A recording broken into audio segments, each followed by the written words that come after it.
Coming up, I build a complicated mob farm to generate zinc in a way that you've never seen before. I also generate a whole bunch more power for my mega base, as well as building a massive storage system to handle all of my items. And I even add a whole bunch of new machines to my underground workshop. Let's create.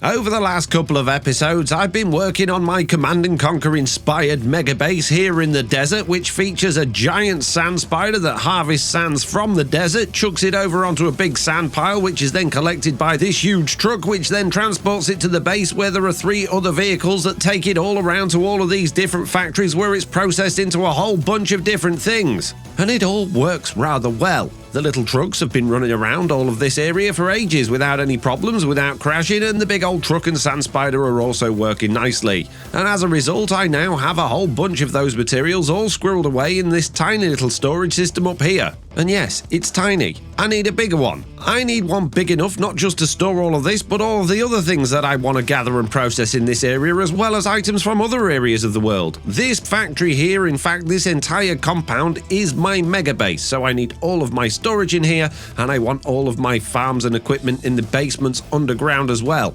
So I've got a whole bunch of work to do over here, starting with those storage drawers, which I also want to integrate with frog ports. You know, the fancy new frog packaging system that was added to Create 6 that I haven't used once in this Let's Play. But in order to do that, I'm going to need frogs, which means I need slime. And in order to get slime, I need to make some machines. So I guess it's finally time I start adding some machinery to the massive underground basement we've got under this place. And don't worry, I will be talking about my crazy plans for that mob-powered zinc farm very soon. But I kind of want to get these things out of the way first. So I think this is the room we're going to start in, which means I need power down here and a few bits and bobs. There should be power quite close by. I'm pretty sure there's some... There we go, look, power just there. Just got to get it in here.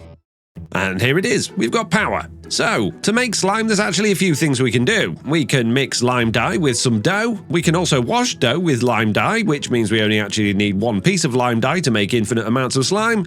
Or we can even freeze magma cream. Magma cream, however, isn't quite so easy to get. We need blaze powder and slime balls, which kind of avoids the point of using that to make slime. So realistically then, the easiest way of doing this is going to be to have a dye wash with some lime green dye and some food. In order to make dough, we can make either type of dough, and in order to make this dough, it's just wheat and water. Or alternatively, if you want to use a mixer, you can use wheat and eggs. The other type of dough, however, is even easier. That's just wheat flour and water, and you get a whole bunch of wheat flour just from crushing a few bits of wheat. And we just happen to have an absolute ton of wheat. Back over at my starting area, once again, you can see we've got a fully automatic crop farm here, and all of the items from that come into this little barn here. And if we look at our wheat supplies, we've got over 6,000 of it. So I don't see why we don't just transfer a whole bunch of that over to our workshop. And then, yeah, we're going to get like 12, 18,000 slime from that. That's what we'd need, like, I don't know, 12 pieces of slime. That's more than, in fact, you know what? I'm just going to grab an absolute ton of this stuff from here. And that's probably more wheat than we're ever going to need. So we've now got a source of wheat. In order to make the bucket of lime dye, I'm going to come over to these mixing machines we made in a previous episode, and one of these has water in it. So all I'm going to do is just chuck a bunch of lime dye into there. That should, if this thing has got any power, which it looks like it hasn't, because I've fiddled with things. There we go, that's better, now it's got power. That should then turn that into a bucket of lime dye when it's all run away. Oh, that's not ideal. I wanted to pick it up in my bucket. Can I? Oh, well, I didn't really plan for that. Okay, well, let's just get rid of that then. Throw a few more bits of lime dye in there. And this time what we'll do, once it's finished making that, is just take it out of there with a bucket. There we go, we've got a bucket of lime dye. Now we just need a couple of crushing wheels down here to turn our wheat into our wheat dough, or whatever it's called. And that's just as simple as throwing down this little mechanism here. In fact, we can remove that barrel from there and just stick our chest full of wheat directly on there, and then we just need to supply power. Just grab a little bit of chain drive from this side, bring that over here.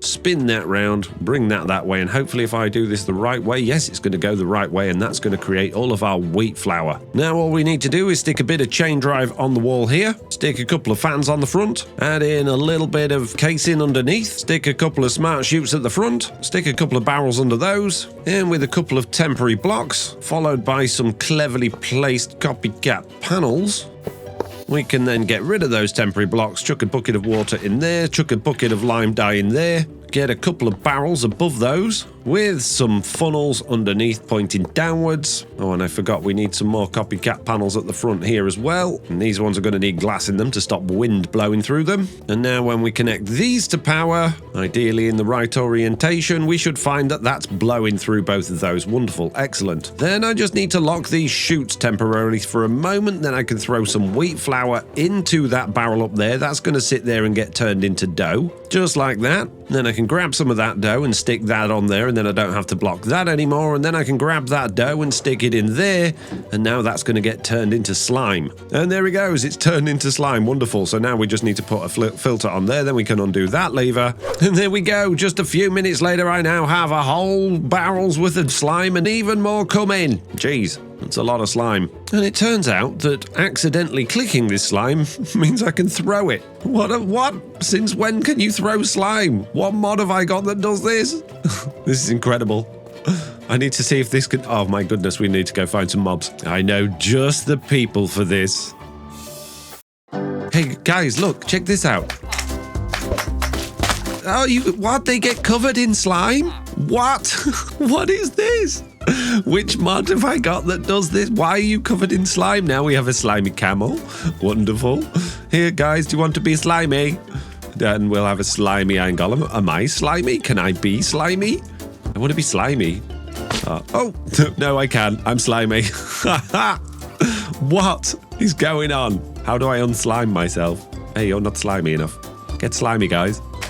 It's such a menace. There we go. You can be slimy. You can be slimy. You can be slimy. You guys on the roof can be slimy. Anyone else? Oh, no, it's just some slime target practice here. Anyone else want to be slimy? Ow! Oh, stop it! Anyway, distractions aside, I've now got plenty of slime to make those frog ports, so let's get cracking on this storage system. But wait a minute, look how far they bounce if you throw them from all the way up here. This is incredible. Anyway, distractions, storage system. Can you be slimy? Do you want to be slimy, mate? No, you can't be slimy. Oh, but the driver, you're slimy. That's enough of that. Anyway, I've been busy gathering some resources in terms of a whole bunch of copper sheet. I'm also making a whole bunch of andesite alloy over here. And I've even been over at my little copper factory sanding a whole bunch of waxed oxidized copper and able to turn it all into just normal copper blocks so that I can actually craft enough copper ingots in order to make the copper sheet, because I need tanks. And another thing I need is going to be cardboard. And in order to get cardboard, I'm going to need to go to my wood farm. This wood farm, to be exact, and the reason I need to come here is to get a whole bunch of saplings that I can turn into pulp to make cardboard. And this should have, yes, absolutely tons of saplings in here, so we'll take an absolute ton of these oak ones, as well as a whole bunch of the birch ones. And we've even got a whole bunch of spruce ones up there, so let's grab a bunch of those as well. And that means back over at my workshop, I can come back to my wet mixer here, dump a load of those saplings into the wet mixer, and that should, I believe, then get turned into pulp. Yes, it will. So I'm going to load up this double chest with all of the saplings that'll fit in there, and then we'll have plenty of pulp. Now, at this point, all of that copper sheet should be done. It is. Wonderful. And with a little bit of luck, if I hop over to my copper factory, we should have just about made our way through all of that copper as well. Yep, we got the rest of that in there as well. Excellent. So we've got a whole bunch of normal copper now. I just need to wait on that andesite alloy and that pulp. But why do I need tanks to build a storage system, you might be asking? Well, I'm going to be basically killing two birds with one egg. That's not the phrase, is it? Well, you know what I mean. My power station over here is currently supplying power to absolutely everything. All of the factories we've got going on around here. And as you can see, it doesn't have... Well, actually, it's got a surprising amount of power left in it. But that power's not going to last long, especially if I'm going to be building that crazy mob farm idea that I've got today. So I want to build a couple more power stations inside of here while I'm building that storage system. And the reason I want to build the power stations first is so that I know how much room they're going to take up, so then I know how much room I've got for storage. And I'm thinking what we're going to be doing is using these little rooms to the side to add in a couple of big old steam engines on either side, something like that. Another one there, and another couple over on that side, and then we'll be able to bring those up through the floor into this room, and then I'll know exactly how much room we've got, and that should supply plenty of power. And with me having so much work to do that's not even the main focus of this video, I should probably get cracking. So here's one very fast time lapse.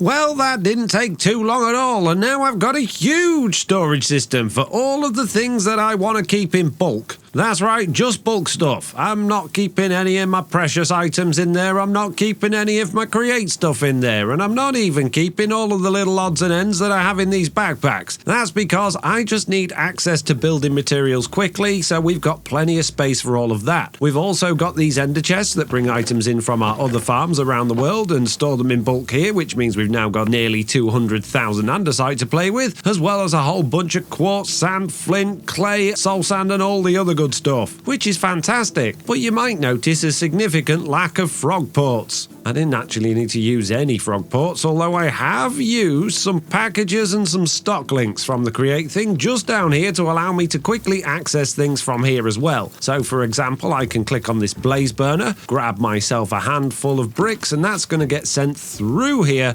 and then into this chest. And if I want to put that back into the system, I can either just click on that up there, or what I can do is put them in this chest here, press that button, they're going to go over there and then into the system. But there is a little bit of a problem with that. If there's no room in the storage drawer system for the items that go in there, they're just going to end up in a little package on there that gets hidden by the funnel, and then I don't know why it's broken. So it's a good idea for me to make the use of this rather than that and just use that. Well, only if I know there's plenty of space for whatever I'm trying to put in there. That's the storage side of things complete, and our power stations are at full speed. We've now got 4 level 9 boilers providing us with almost 500,000 stress units, and we're hardly using any of that stress at all. If we hop up here now, we can see we've got a stressometer in the wall of storage, and this is showing that we're using almost nothing of it. So we've got plenty to play with for our future projects, and it all works rather well. So anyway, that crazy mob farm idea then. How am I going to get zinc from mobs?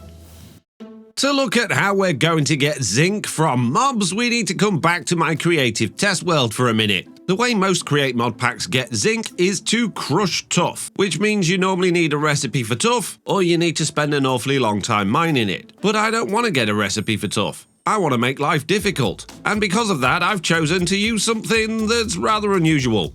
Did you know on this pack I have the More Mob Heads data pack from Vanilla Tweaks, which means there is a chance when you kill something with a looting sword that it could drop its head, like that villager just did. But depending on what mob it is, the chance can be quite small, and you can have to kill quite a lot of mobs to get their heads. Things like villagers tend to drop them every time, which is very useful. But in order to make this truly difficult, not only have I decided to make it a drop from creepers, but I've decided to make it a drop from charged creepers. That's right, the rarest type of creeper that you generally only get from a lightning storm, which you can then inflict onto that creeper with a channeling trident to make it a charged creeper, at which point when it dies it will drop a charged creeper head. And these charged creeper heads can now be used in this data pack to be crushed down into 1 zinc nugget, and it also has a 25% chance of dropping 1 more zinc nugget. So in order to get 1 zinc ingot, geez, I need to get out of this rain, I need to crush down at least 9 charged creeper heads. So I'm gonna need a whole bunch of creepers, and more importantly a whole bunch of charged creepers. But I don't want to have to wait for it to be thundering every time I want a little bit of zinc, and that's where I may have done a little bit of fiddling with another mod. The mod pack I'm using also has a mod called Create Crafts Additions, which is mainly used for electricity things. And because I've been building in a Command & Conquer inspired theme, the block that sticks out most to me from that pack is the Tesla Coil, which you might know from a game called Command & Conquer Red Alert, the one we looked at last time. In Command & Conquer Red Alert, the Tesla Coil will charge up when it locates an enemy and then zap it with electricity, normally killing the enemy outright, but certainly doing a whole bunch of damage. However, the Create Crafts and Additions Tesla Coil doesn't do quite the same thing. Its main purpose is usually to sit above a belt or depot, powered by an alternator, which is then powered by rotational power. By doing that, you give it electricity, and then it can be used to charge things that you normally get from other mods, like Applied Energistics, if you wanted to charge Certus Quartz, or in some cases you can even use it to electrify copper in order to take one of the layers of copper away, a little bit like you can with an axe. However, it can also be used in another way. By popping it down on the ground and adding power to it that way, it doesn't do anything at all until you power it with redstone, at which point It will electrocute any mobs or players in the vicinity, giving them this shocked effect. But the shocked effect doesn't last very long, and it doesn't do a massive amount of damage. However, it does stop you from being able to move around while you're doing it, which is quite annoying, and it's very noisy. To see how this affects mobs, I'm going to put a creeper down there surrounded by barrier blocks, and then when we turn this thing on, you can see that it gets zapped, takes damage, and it takes quite a few hits for that creeper to actually die. Also notice that unlike in Red Alert, there's no lightning strike or electrical bolt going from the Tesla Coil to the entity. It just looks a bit naff, really. So I decided to hop over to the Create Crafts and Additions GitHub, download the latest version for the version of the game that I'm playing, open the mod up inside of IntelliJ IDEA, a popular software for creating Minecraft mods, and make some changes to the Tesla Coil block entity. And then by doing that and recompiling the mod and throwing it into my mod pack, the Tesla Coil now doesn't affect me at all while I'm stood by it, even in survival mode. But it does affect mobs. If we put a zombie in there, you can see it charges up and then hits that zombie with a bolt of electricity, setting that zombie on fire as well as doing a whole bunch of damage to it. It looks just like the one from Red Alert. It's also a little bit slower, and now it can only hurt one mob at once, so it will choose the closest mob to it to attack, nerfing its abilities a little bit, but also making it quite powerful, because now that it uses electricity, a little bit like lightning, that can then be used to change a mob based on what would happen to it if it was struck by lightning, like that villager turning into a witch, or this pig turning into a zombie pigman, or even a mushroom turning into a brown mushroom. It's literally just the same as hitting it with lightning during a thunderstorm. Which means all I need to do is have this thing somewhere near a creeper, and that creeper is going to be charged, and when that creeper dies, it's going to drop its charged creeper head, which I can then run over to my crushing wheels and crush down for a whole zinc ingot. Is that hard enough? Did I make it tricky enough to make just a little bit of zinc? Having to get creepers, turn them into charged creepers, and then kill them? I've never made a creeper farm. This is going to be impossible for me. But I kind of like the idea of having a whole bunch of these Tesla coils powered by a whole bunch of these alternators doing a whole bunch of electrical damage. So before I get carried away building a creeper farm that I've never built before and making all sorts of assumptions, I need to do some testing in order to figure out how to get creepers to spawn and how to stop other things from spawning, and also how to prevent things spawning around it to maximize our rates. The other thing I need to figure out is, are mobs going to spawn above an ocean, because I want to build this building over here. And I think they will. First of all, I'm going to have to do some tests. So hopping into a creative copy of this world, I've set up a little platform here which has currently got some mega torches on it, and all I'm going to do is remove these, write myself a little fill command to give that thing a roof, and then back off a bit and see if anything spawns in there. And yes, we've got zombies immediately, which means things will spawn above an ocean. That's good then. But of course, we don't want zombies spawning, we want creepers spawning. And I think in order to do that, it should just be a case of adding a whole bunch of trapdoors at this layer here, which I'm hoping I can do with the command. There we go. Just need to get rid of those zombies. And now we've got a spider, which is never so ideal. We've got a whole bunch of spiders and absolutely no creepers in there. Oh no, we've got a creeper. So we can get creepers, but of course we're going to get spiders. And I believe the way we resolve that problem is to add a whole bunch of... Oh jeez, try putting them on the floor. Is to add a whole bunch of buttons down on the floor. However, because buttons are classed as redstone, absolutely nothing's going to spawn in there at all, which means we actually need a pattern of buttons to allow things to spawn within them, and I think it's just every other button, but I'm going to have to check that out.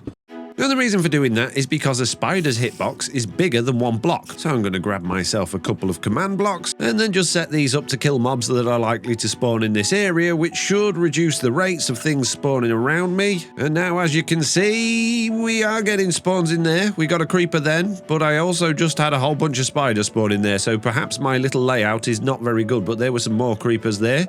And then we got a spider. Okay, so my button layout's not very good, but I'm pretty sure I can figure that out with a little bit of a Google search. So I'm not too worried about the button layout for this. I'm pretty sure something like this should work and we'll have multiple layers of it. But the question now is, how do I stop the mobs from spawning around the area while I'm AFK here in a similar fashion to how these command blocks are getting rid of all of the hostile mobs? And to do that, I need to hop into a flat world. And that's because I'm going to be looking at megatorches. Now, megatorches will block spawns in a radius of 64 blocks, but a radius to me creates a circular shape, so I need to know if this thing actually blocks spawns in a 64 block circular radius around it, or if it's a square. And in order to figure that out, I've got more command blocks, and what these are doing is just putting some stained glass below any hostile mobs that spawn, and then we've got another one that kills the hostile mobs as well. And now when we look at the map for this area, you can see that all of the stained glass that's been placed around this is around this big 128 by 128 block square of stone that I've got. So the radius is a square radius, which doesn't make sense, but that's actually very useful for us, because now I know if I want to control spawns in a certain area, more importantly a chunk-aligned area,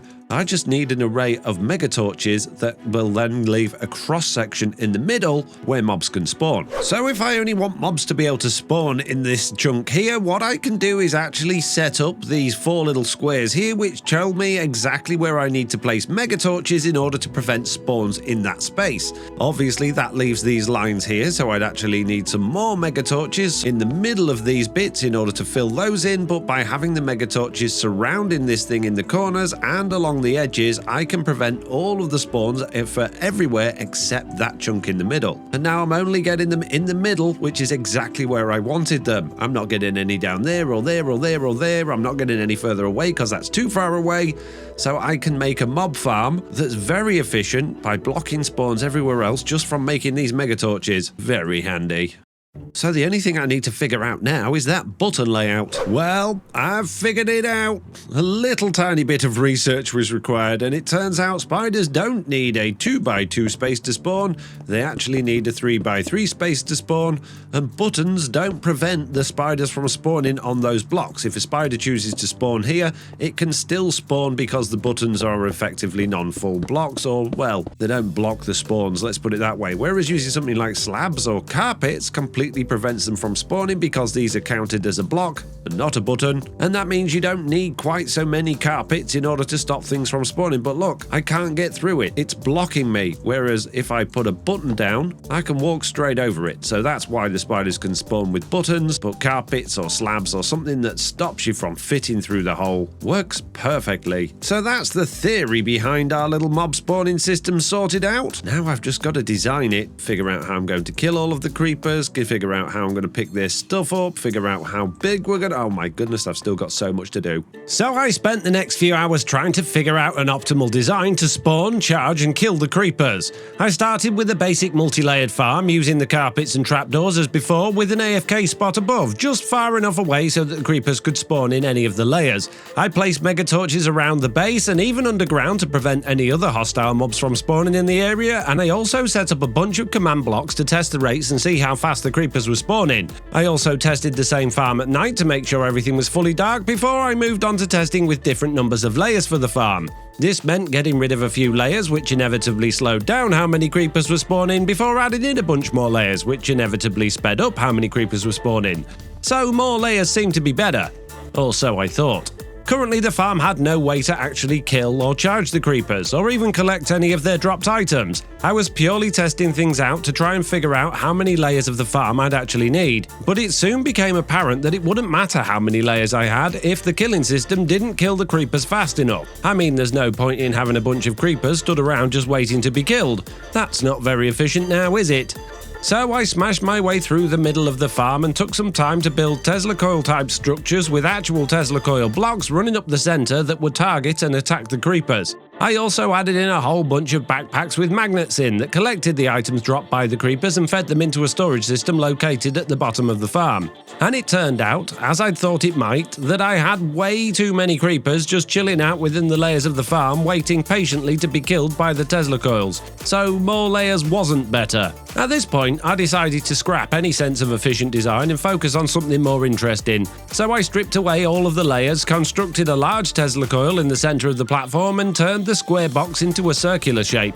This took on several forms as I experimented with framed glass, tinted glass and other blocks, as well as swapping out the trapdoors for copycat panels to try and make the farm more visible and more interesting to look at. And all of these changes worked okay. The creepers were dying almost as quickly as they were spawning, but that was only really due to the fact that they weren't spawning particularly quickly. And then all of a sudden, it dawned on me that all of this testing and all of the time spent chopping and changing designs was all completely pointless, as I completely overlooked something so critical that it wouldn't matter how many creepers the Tesla Coils could kill or how fast they could kill them. With these farm designs, I would never get any zinc. And that's because in order to get the charged creeper heads to make the zinc, the creepers have to be killed by a player. While the Tesla Coil does do enough damage to kill the creeper, if we look inside of the backpacks, or more importantly in the storage system in this thing, you'll see that, well, we're mainly just getting fish from it fishing and a little bit of gunpowder. We're not getting any charged creeper heads at all. And I think the best way to solve this problem is with Hypertubes. What I'm thinking is we add a bunch of Hypertubes along one of the edges like this, and then have a sweeping arm to move all of the creepers around to underneath the Hypertubes, allowing them to get sucked up. I could then connect these Hypertubes up to my AFK point up here like that, and then we can suck the creepers up the tubes to a point where I can deal damage to them, or potentially even have a deployer to do that. But then the problem is, are they going to be charged creepers? Because they're going to get sucked up by the Hypertube whether they're charged creepers or not. And I don't think there's any way to filter for different mobs with these Hypertubes. Which then begs the question, should I bother having the Tesla Coil down here, or should I actually have it up the top where the creepers are going to be coming out, and then turn them into charged creepers at the top, leaving this area just to be literally just a creeper spawning platform? I'm not sure. So I'm going to do a bit of fiddling and testing, see what I can come up with, and hopefully that'll be something good. I'm getting charged creeper heads. This system definitely seems to work. We've got a little kill box here which brings the creepers up through this Hypertube to a deployer with a looting 3 sword, which kills them technically as a player, so therefore they drop the creeper heads. But in order to get the creepers up the Hypertube, I have had to modify this thing significantly, raising our Tesla Coil up from inside this onto the roof so that we've got a whole clear platform underneath, and I'm using a whole bunch of encased fans with nozzles to push the creepers from one side of this platform over to the other. Directly above this Hypertube entrance, we have a nozzle sucking the creepers in, and that seems to work. If I hop back up to the AFK point so we can spawn some creepers, pop myself into free cam so that we can hop down there, we'll be able to see exactly what's happening. And now you can see that the creepers are spawning in here, and sometimes they don't get pushed across because, well, the fan nozzle placement isn't perfect. Are we going to get any more? We've got a whole bunch here. There we go. We're whizzing about because of all of the nozzles and getting quite stuck in some places as well, which is not ideal. Oh, there we go. We got a couple went up that time. And as you can see inside of the kill box, we are getting creepers coming up here relatively regularly. But considering this thing's been running for a number of minutes now, we're just over half a stack of charged creeper heads, which is not very many zinc ingots at all. Well, this is a little bit more like it. I'm mainly only getting charged creepers in this funnel now, and if they're not charged creepers, the Tesla Coil can reach them, which is absolutely wonderful. What I've done is I've taken the circle, made it a square, moved the Tesla Coil up even further to make sure it's fully dark in there, and now we've got fans on both sides pushing all of the creepers towards the middle of the farm. We've got a fan here pushing them across towards that, and we've got another fan over there sucking them towards the Hypertube. And what that means is when I come up to the AFK spot up here and use a little bit of cheaty free cam, we can see exactly what's happening. The Tesla Coil is attacking any creepers that are up there, as well as the ones that spawn down here in this farm.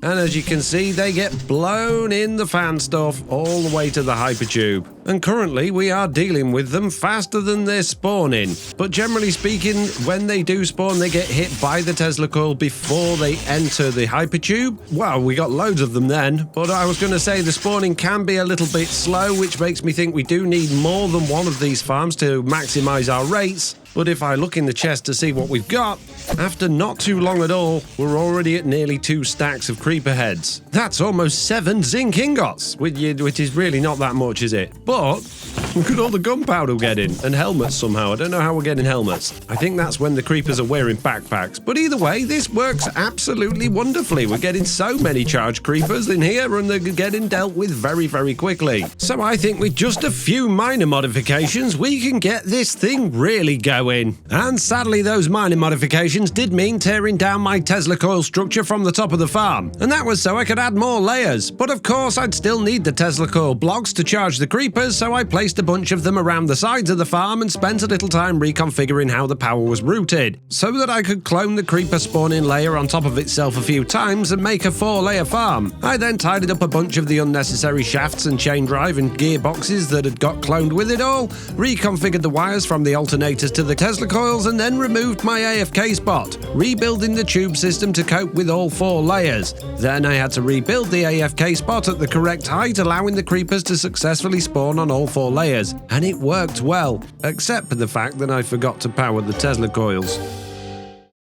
Well, this is somewhat of an improvement. I'm now getting so many charged creepers up here, the deployer can't handle it. And that's probably because I've got a hopper underneath here slowing it all down, so let's just stick a double chest in there to increase the speed of the deployer and see if I'm still getting too many charged creepers. But look at this crazy thing go as we see all of the creepers whizzing up the hypertubes, spawning like crazy down here, and we're not even using half of these Tesla coils because if I turn them all on, the creepers die before they get up the funnel. So we're only actually using these ones at the front, which is 2 per layer, and it's working very nicely. In fact, it's probably been about 30 seconds to a minute since I put this chest here, and look, we've already got over a stack of creeper heads in there. This thing is ridiculous. But how good is it? That, of course, means I need to do a rate test. And after letting the farm run for just 5 minutes, I was very surprised to see exactly what was in the chest.